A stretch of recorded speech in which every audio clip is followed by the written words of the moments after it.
আসসালামু আলাইকুম, স্বাগত জানাচ্ছি আরটিভি মধ্যাহ্নের সংবাদে। আপনাদের সঙ্গে রয়েছি আমি মারফি রহমান। বৈষম্য বিরোধী আন্দোলনে ছাত্রছাত্রীদের উপর নির্বিচারে হামলা ও ৮ শিশুসহ শতাধিক মানুষ নিহতের প্রতিবাদে প্রতিবাদ সমাবেশ করেছে সর্বস্তরের চিকিৎসক ও মেডিকেল ডেন্টাল শিক্ষার্থীরা। সকালে প্রচন্ড বৃষ্টি উপেক্ষা করে কেন্দ্রীয় শহীদ মিনারে জড়ো হয় শত শত মেডিকেল শিক্ষার্থী। এ সময় স্বাধীন দেশে এমন বর্বর কর্মকাণ্ডের চরম সমালোচনা করে তারা। এছাড়া বিনা অপরাধে অনেক শিক্ষার্থীকে জেলে দেয়ায় ক্ষোভ প্রকাশ করেন বিক্ষোভকারীরা।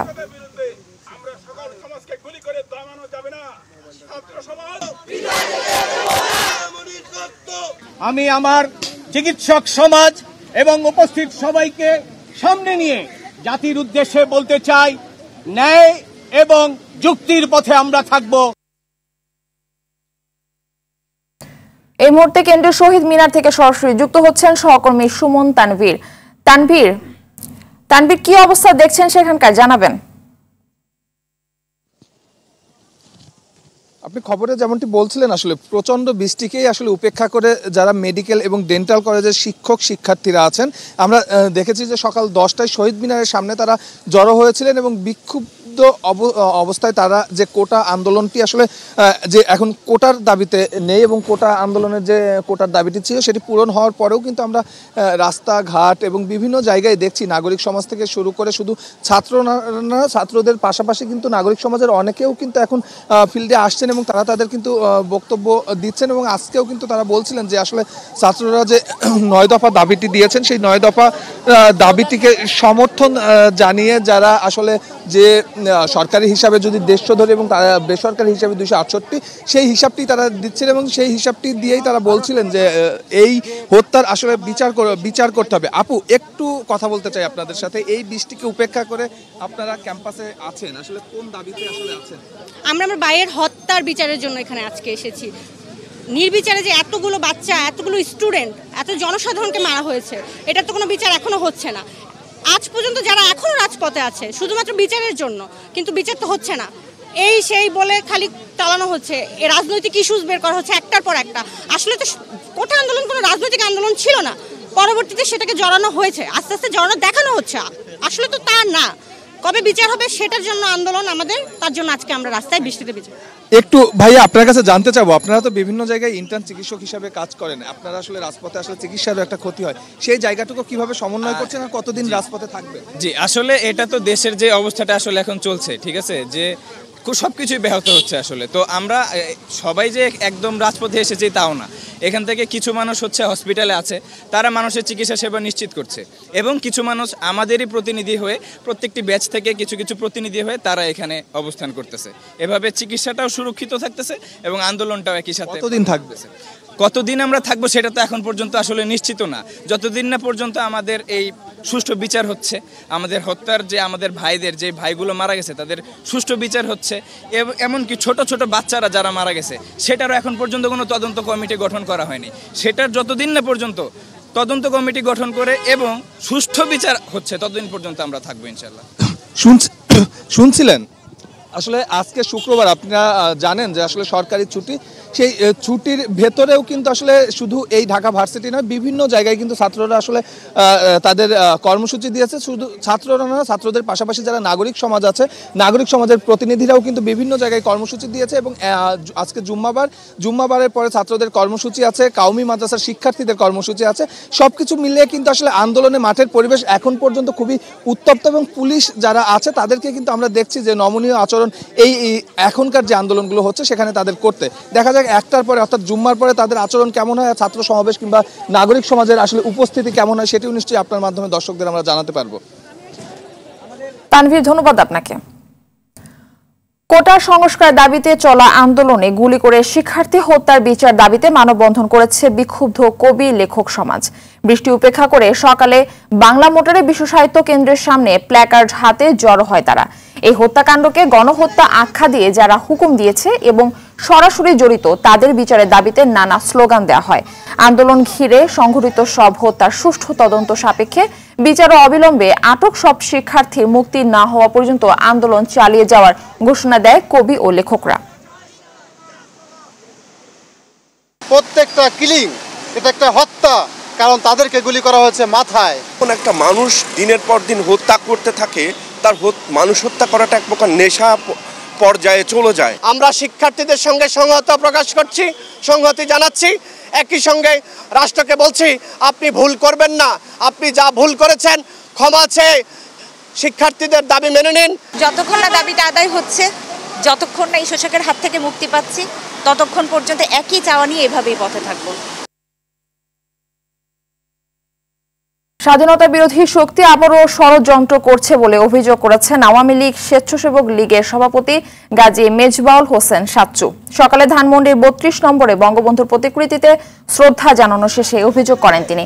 সাচ্চু বলেন, শিক্ষার্থীদের উপর ভর করে জামায়াত বিএনপি দেশকে অস্থিতিশীল করতে চায়। তাদেরকে রুখে দিতে নেতাকর্মীরা সতর্ক পাহারায় রয়েছেন।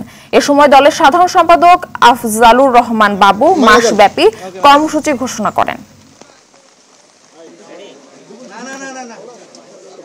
এই বাচ্চাদের কোটা আন্দোলনকে যারা ভিন্ন পথে নিয়েছে, আপনারা দেখেছেন ইতিমধ্যে ভিডিও প্রকাশিত হয়েছে, তারা কাছে থেকে মাথার পিছনে গুলি করেছে, মৃত্যুর সংখ্যা বাড়িয়েছে, বাড়ি বাড়ি তারা জ্বালানায় গুলি করেছে। আজকে তারা সরকারের উপর দোষ চাপানোর চেষ্টা করছে।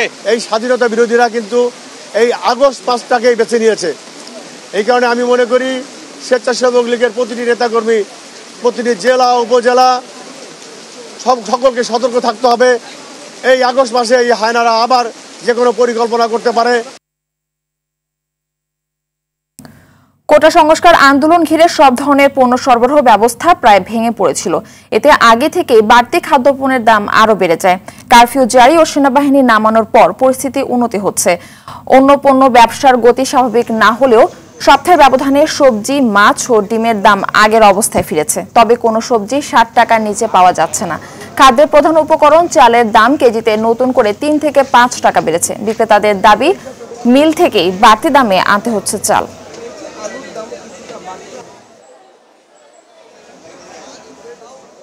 এই চালটা মূলত এখন সিজন না, এই কারণে এটা বেশি বাড়ছে। আর বাসমতিটা আমি শুনতেছি ব্যাপারীরা বলতেছে ফলন নাকি এবছর ভালো হয় না, এই কারণে চালটার দাম বেশি এবং আরো বেশি হওয়ার সম্ভাবনা আছে।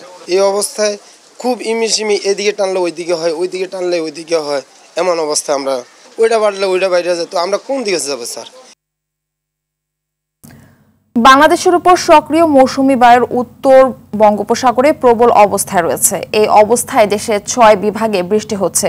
আবহাওয়া অধিদপ্তর জানিয়েছেন, রংপুর, ময়মনসিংহ, ঢাকা, বরিশাল, চট্টগ্রাম ও সিলেট বিভাগের অধিকাংশ জায়গায় এবং রাজশাহী ও খুলনা বিভাগের অনেক জায়গায় অস্থায়ীভাবে দমকা হাওয়া সহ হালকা থেকে মাঝারি ধরনের বৃষ্টি বা বজ্রসহ বৃষ্টি হতে পারে। সেই সঙ্গে দেশের কোথাও কোথাও মাঝারি ধরনের বৃষ্টি থেকে অতি ভারী বর্ষণ হতে পারে বলে জানিয়েছেন আবহাওয়া অধিদপ্তর।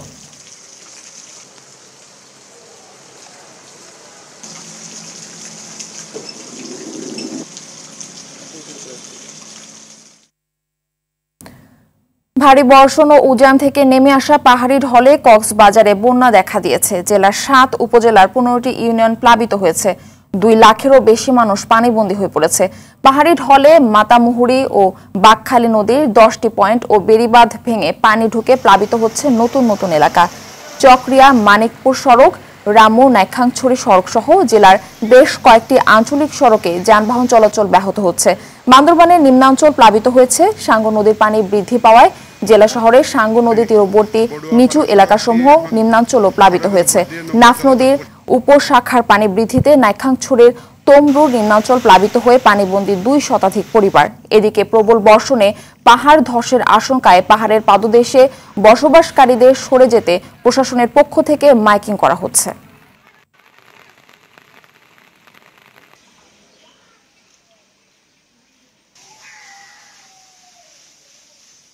দীর্ঘ কয়েকদিন ধরে ভারী বর্ষণের কারণে যে তমরুর কয়েকটি গ্রামে পানিতে প্লাবিত। আমার রুমে এখন এক ঢোলা পানি, আমি এই পানির মধ্যে দাঁড়াইয়ে অনেকক্ষণ প্রায় 2-3 ঘন্টা পর্যন্ত দাঁড়াইয়েছিলেন। এখন আর পারি না, বাসার ভিতরে কিচ্ছু নাই, ওখানে সব দিকে করে সব পানি নষ্ট হয়ে গেছে। উপকূলীয় এলাকা বরগুনা থেকে এখন সরাসরি যোগ দিচ্ছেন সহকর্মী মনির হোসেন কামাল। কামাল, উপকূলীয় এলাকায় আবহাওয়ার কি পরিস্থিতি দেখছেন জানাবেন?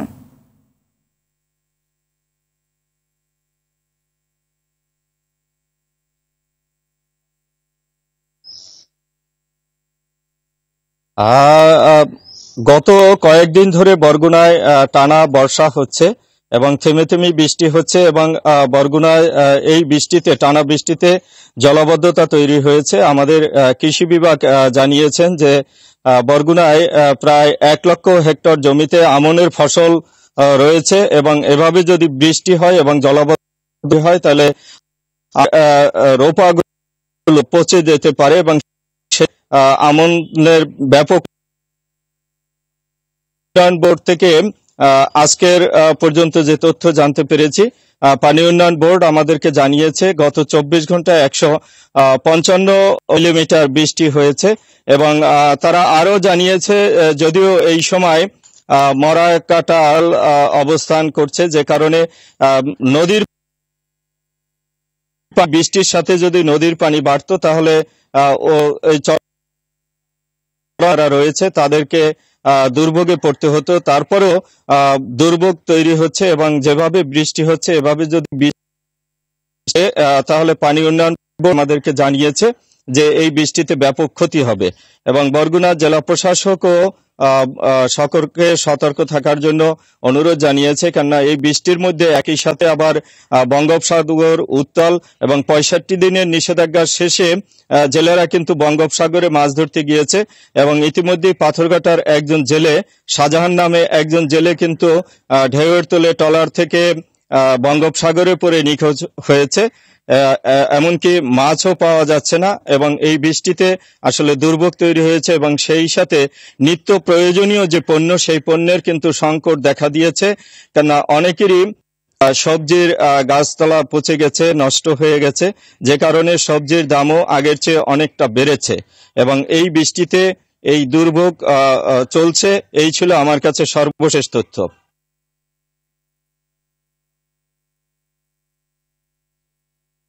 ধন্যবাদ আপনাকে। মধ্যাহ্নের সংবাদ এ পর্যন্তই। সবশেষ সংবাদ জানতে যে কোনো মোবাইল ফোন থেকে 2414 নম্বরে ডায়াল করুন। দুপুরের সংবাদ 2:45 দেখার আমন্ত্রণ রইল। ধন্যবাদ সবাইকে।